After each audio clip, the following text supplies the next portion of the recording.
Welcome to Sadiq explore. இன்றைக்கி நம்ம எங்கே வந்திருக்கோம்னு பார்த்தீங்கன்னா அண்ணா நகர் ஃபுட் ஸ்ட்ரீட்டுக்கு தான் வந்திருக்கோம். இங்கே நம்ம என்ன சாப்பிட வந்திருக்கோம்னா ஹைதராபாதி தம் பிரியாணி.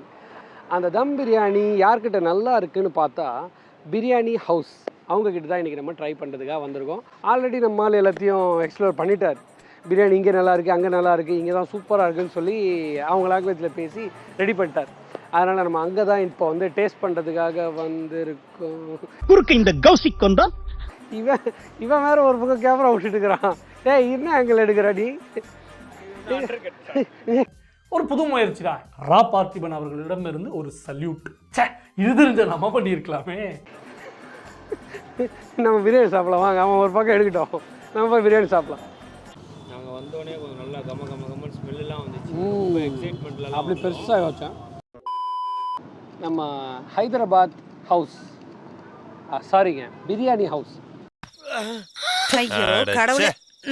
இப்போ வந்து என்ன ஆச்சுன்னா ராத்திரி தூக்க நேரத்தில் கூட்டிகிட்டு வந்து பிரியாணி சாப்பிட்டே ஆகணும்னு அடம் பிடிச்சதால கொஞ்சம் வளர்றேன், வேறு ஒன்றும் இல்லை. மற்றபடி நம்ம வந்து பிரியாணி தான் சாப்பிட்றோம்.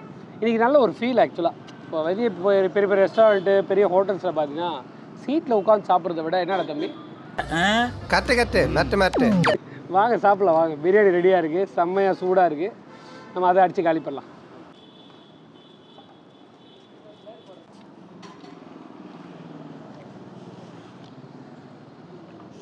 இப்படி பக்கத்தில் ஒரு ஜீவனை உட்கார வச்சுட்டு சாப்பிடலாமா சொல்லுங்கள்?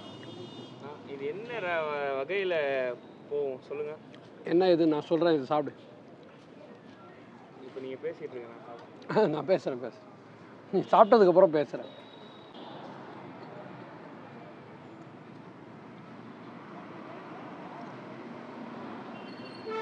என்ன தெரிகிறது?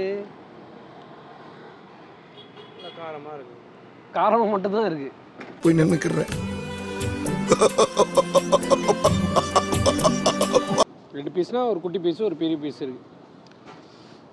பிரியாணி வந்து நான் நினச்ச மாதிரி இல்லை, கொஞ்சம் ஏமாற்றமே.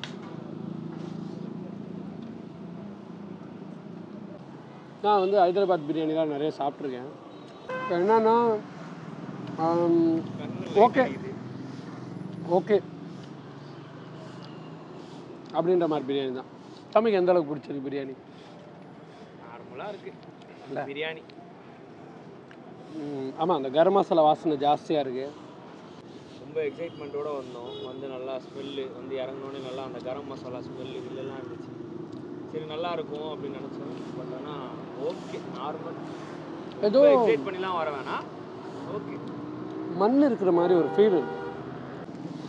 சரி என்னதான் குறை இருந்தாலும் பரவாயில்ல, கொடுங்க பசிக்குது. அப்படி தம்பி என்ன இருந்தாலும் பசியாக இருந்தாலும் எதுவாக இருந்தாலும் நமக்கு சோறு தான் முக்கியம்னு இறங்கிட்டான்.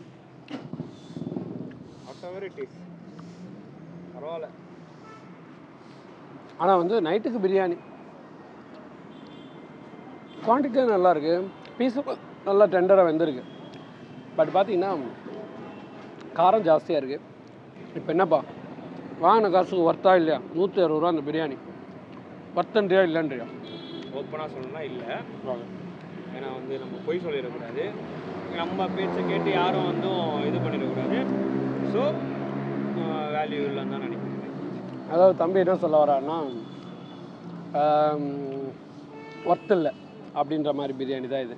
ஏன்னா 160 ரூபா கொடுத்து வாங்குறோம். என்னென்னா எனக்கு என்னமோ கண்டிப்பாக ஃபீல் ஆகுதுன்னா மண் இருக்கிற மாதிரி கொஞ்சம் ஃபீல் ஆகும். இன்னும் கொஞ்சம் பார்த்து பண்ணுங்கள். மற்றபடி ஓகே, அவ்வளோதான். ஒரு 10லேருந்து ஒரு நம்பர் கொடுப்பேன் அப்படின்னா எவ்வளோ கொடுப்பேன் இதுக்கு? 4.5 to 5. அவ்வளோ கொடுக்குறான். நமக்கு வந்து இதுக்கு ஒரு 3, 2.5 அவ்வளோதாங்க. அவ்வளோதாங்க பிரியாணி. கறிக்காக தான் அது கூட கொடுக்குறேன். கறி வந்து பார்த்தீங்கன்னா நல்லா சாஃப்டாக, அது ஒரு டெண்டராக நல்லா மசாலா உள்ளே இறங்கியிருக்கு. அதுக்கு வேணால் கொடுக்கலாம். காட்டு கறி எப்படி இருக்குது காட்டிடலாம் உங்களுக்கு. சரி, கறி நல்லா ஜூஸியாக நல்லா மசாலா இறங்கி நல்லா இருக்குது. அதுக்காக தான் அந்த மார்க். நம்ம இதுக்கு முன்னாடி எந்த இதுலேயும் மார்க்குன்னெலாம் சொன்னதில்லை. பட் வந்து அந்தளவுக்கு இருக்குது. நிறைய பிரியாணி இப்படி ஆகிப்போச்சு. அதுக்கு சோகமாக வச்சுருக்க, சாப்பிட்டு காலி பண்ணு. சாப்பிட்டேங்க, வேறு வாங்கி கொடுங்க. வேறையா?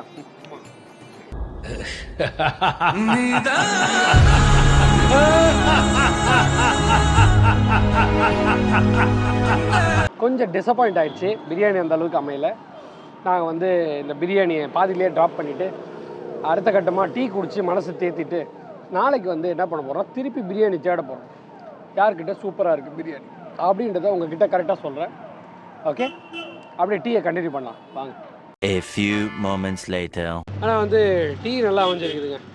டீ சுட சுட சூப்பராக நல்லா வாசனையான ஒரு டீ அமைஞ்சுது. சாய் சாட் அப்படின்னு ஒரு கடையில் தான் நம்ம வந்து இதை வாங்கி சாப்பிட்டோம். நல்லா இருக்குது, 10 ரூபாய்க்கு மினி டீ சூப்பராக இருந்துச்சு. அதில் வந்து பார்த்தீங்கன்னா இங்கே வந்து இந்த பசங்க வேறு டர்ரு புர்ருன்னு வண்டியை வீலிங் பண்ணிவிட்டு ரொம்ப அட்டகாசம் பண்ணுறாங்க. அது கொஞ்சம் கஷ்டமாக இருக்குது. அன்டைமில் வந்து கொஞ்சம் அப்படி இப்படி எங்கேயா விழுந்து வாரி பொறுமையாக போங்க, ஜாலியாக ப்ரீஸியாக என்ஜாய் பண்ணுங்கள். அடிக்குது வீட்லயே ஆயிரத்தி பிரச்சனை இருக்கு. ஏன்னா உன் பிரச்சனை உனக்கு நல்ல ஜாலியாக இருங்க, ரைட் அவுட் வெளியே வரலாம். அது வந்து ஆபத்தாக முடியாத வகையில் அப்படி ஒரு சேஃபான ஒரு ட்ரைவ் பண்ணுங்கள், ஜாலியாக ப்ரீஸியாக என்ஜாய் பண்ணுங்கள். அப்படியே எல்லா கடைகள்லையும் நல்லா சாப்பிட்டு வாங்கி சாப்பிட்டு என்ஜாய் பண்ணிவிட்டு அப்படி ஃப்ளோவாக போகலாம். அதை விட்டுக்கிட்டு ரேசிங் பண்ணிக்கிட்டு வண்டியை தூக்கிக்கிட்டு வீலிங் பண்ணிவிட்டு அதெல்லாம் வேண்டாம். ஓகே, ஜாலியாக வந்துட்டு ஜாலியாக வீடு போய் சேருங்க, சேஃபாக என்ஜாய் பண்ணுங்கள். நாம் வந்து டீயை என்ஜாய் பண்ணிகிட்டு இருக்கோம். என்ன தம்பி, சியர்ஸ். ஆமாம், அதில் 2 பீஸ் தான் இருந்துச்சு. அவன் நிறுத்துற, அந்த லூசுக்கு மட்டும் வந்துட்டே இருக்கான் போடுறா, வர்ற நிறுத்துற அவனை. பைத்தியக்காரப்ப எதுக்குடா வரீங்க எங்கெல்லாம்? அதான் கம்பி சொல்கிறாப்புல, அதுவும் நல்லா அதுதான் சொல்கிறாப்புல. ஆமாம், சேஃபாக இருங்க, என்ஜாய் பண்ணுங்கள். சூப்பராக இன்னொரு வீடியோவில் சந்திக்கலாம். அது வரைக்கும் பாய் பாய்.